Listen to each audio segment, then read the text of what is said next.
Калмыцкий чай– это элемент материальной культуры, который есть у всех монгольских племен. Калмыки кочевали на больших территориях, от Дона до Урала и от Северного Кавказа до Средней Волги. Тесное соседство с другими народами и культурный обмен между ними сделали калмыцкий чай очень популярным напитком в этих землях.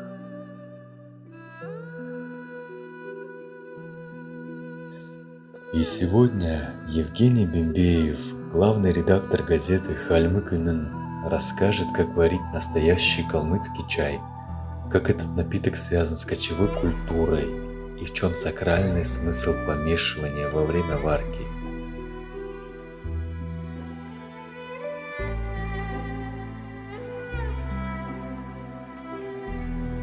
Хальмык це калмыцкий чай.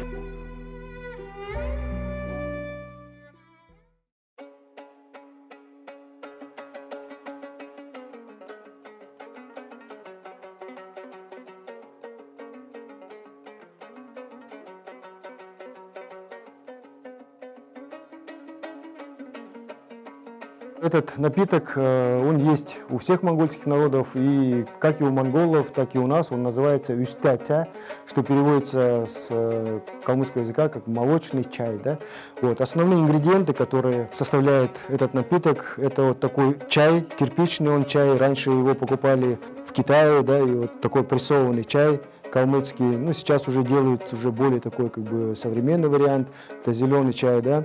Следующий ингредиент основной, это, конечно, молоко, сейчас уже такое современное молоко у нас, да, раньше это было кобылье молоко, почему? Потому что калмыки очень много, широко держали как раз именно лошадей, да, потому что, ну, понятно, лошади это были самая основная тягловая сила, когда не было машин и так далее, да, и вот даже наши ханы, майоны, когда делали подношения, допустим, в Тибет, Далай-ламе, калмыцкий хан делал подношения 10-тысячными табунами, да, кто поменьше, там, Нойон и так далее, они делали уже 5000-тысячные табуны, поэтому понятно, какие здесь табуны находились, да, в Северном Прикаспии, вот на Нижней Волге, калмыцкие табуны, и, конечно, было вдоволь молока, именно кобыльего молока, да, поэтому и чай варили раньше из кобыльего молока. Следующий ингредиент, это, конечно, соль, да, почему соль, почему чай соленый калмыцкий, да, дело в том, что калмыки это на самом деле самый жаркий регион Европы. Соль, которая добавляется в калмыцкий чай, да, издревле как бы добавляли соль, это тот ингредиент, который как раз и он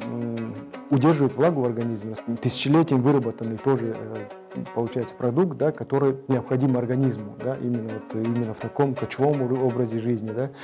Вот. На самом деле калмыцкий чай это для калмыка самая первая еда называется. Да. Тяшингун болучин идена беджу олдык, цааснынгун болучин номин кылгун болдык. Переводится так. Бумага, говорят, хоть и тонка, является носителем учения. Чай, хоть и жидок, является первой пищей калмыков. Да. У нас любое мероприятие, да, оно обязательно начинается с калмыцкого чая. О калмыцком чае очень много сведений осталось, да, и не только сведений. Вообще многие народы переняли чайную культуру у калмыков, да, народы Северного Кавказа. Если вы поедете в Дагестан, в Кабардино-Балкарию, в Чечню, в Ингушетию, в Адыгею, вас всегда угостят каким-нибудь своим блюдом и преподнесут, скажут, пейте калмак-чай, да, потому что он так у них и называется, калмык-чай. Это как раз именно чай с молоком, который вот, он был заимствован именно у калмыков в 17-18 веках, да, вот, во время как раз именно таких кросс-культурных контактов. Ну, вода закипает, поэтому сейчас мы туда предварительно мы закидываем туда калмыцкий чай, да, вот так, и ждем, да, когда он закипит. Калмыцкий чай имеет такое свойство, что это вот, он раскрывается, да, отдает все свой аромат, все свои там, микроэлементы, которые находятся как раз именно в чае, да. Это сейчас мы чай пьем, вот одноразовый, да, сами не знаем, да, там чай или пыль китайских дорог, да, поэтому вот, а это чай, лист, так лист, еще 5 минут, и он даст свой аромат. Обязательно делаем вот такое движение, которое называется самарха. Так, после того, как вода закипела с чаем, уже тогда уже заливается молоко, да. Мы говорим сейчас вот готовим молоком коровьим. Все, и А смотрим, сколько молока заливать, смотрим по насыщенности, когда вот мы делаем вот такое движение, самурджанавиден, да, называется, и смотрим уже на свет. Если он уже такой как бы плотный, да, как бы, значит уже чая, в принципе, молока достаточно, больше не надо. Теперь нам остается только чуть-чуть подождать, когда закипит уже с молоком, буквально 5 минут, и все, чай будет готов. Александр Сергеевич Пушкин, когда проезжая, да, мимо вот калмыцких степей, свое путешествие в Арзурум, да, он проезжал и вот остановился недалеко, вот, кстати, вот по этой дороге он ехал там, да, ехал в это путешествие свое, и остановившись, он увидел такую калмыцкую юрту, да, а в этой юрте была молодая калмыцкая девушка, которая угостила настоящим калмыцким чаем, да, на бараньем бульоне, с бараньими ребрами, да, вот, он напился этого чая, конечно. Буквально он был не более часа, да, но он успел сочинить ей такие стихи, потому что, видимо, ему очень понравилась калмыцкая девушка. Да? «Прощай, любезная калмычка, чуть-чуть назло моих затей, меня похвальная привычка не увлекла среди степей вслед за кибиткою твоей. Твои глаза, конечно, узкие, плосок нос и лоб широк, ты не лепечешь по-французски и шелком не сжимаешь ног, по-английски пред самоваром узором хлеба не крошишь, не восхищаешься Сен-Маром, слегка Шекспира не ценишь, не погружаешься в мечтание, когда нет мысли в голове, не распеваешь ма, дове, галоп не прыгаешь в собрание. Что нужды? Ровно полчаса, пока коней мне запрягали. Мне ум и сердце занимали твой взор и дикая краса. Друзья, не все ли одно и то же? Забыться праздной душой, в блестящей зале, в модной ложе или в кибитке кочевой. Эти строки оставил Александр Сергеевич, когда побывал в калмыцкой кибитке. И вот чай, пока мы читали стихи, чай закипел. В принципе, чай уже готов. Немного соли. Да, соль добавляется уже после того, как чай сварится, для того, чтобы дать раскрыться вкусу чая на 100%, да? Потому что если мы сначала соль закинем, а потом чай, то как бы вот не раскроется аромат чайный.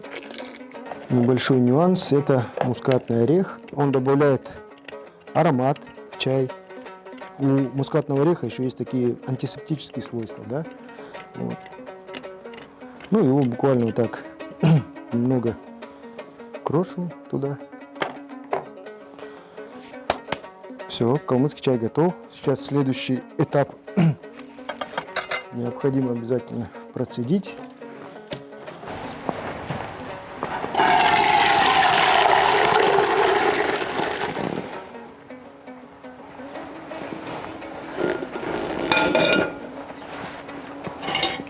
Все, добавляем масло.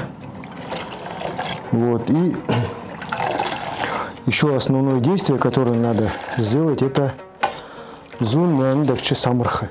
108 раз надо сделать вот такое движение, которое называется наполнение чаем кислородом.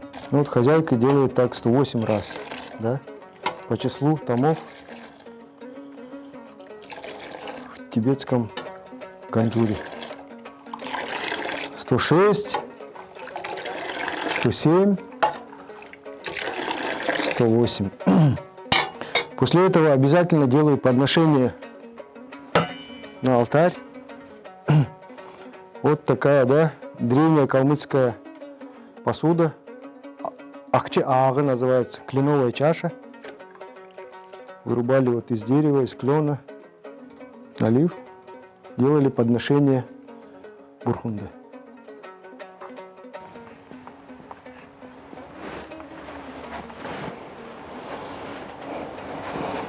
Все.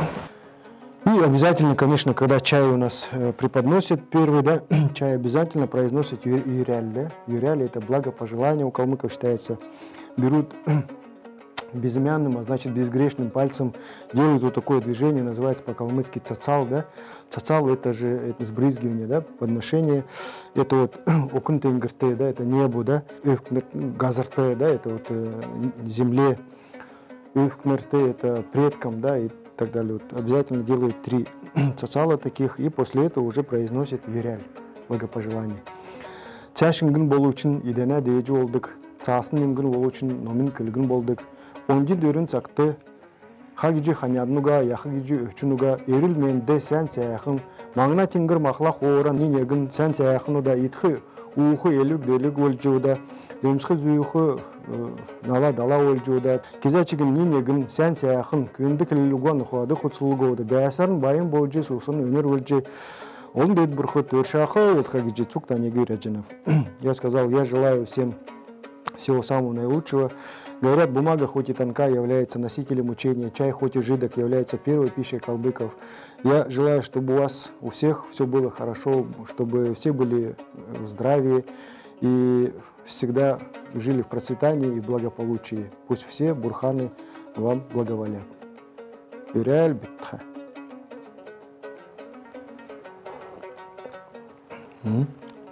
Юмугация, сутн, цауй.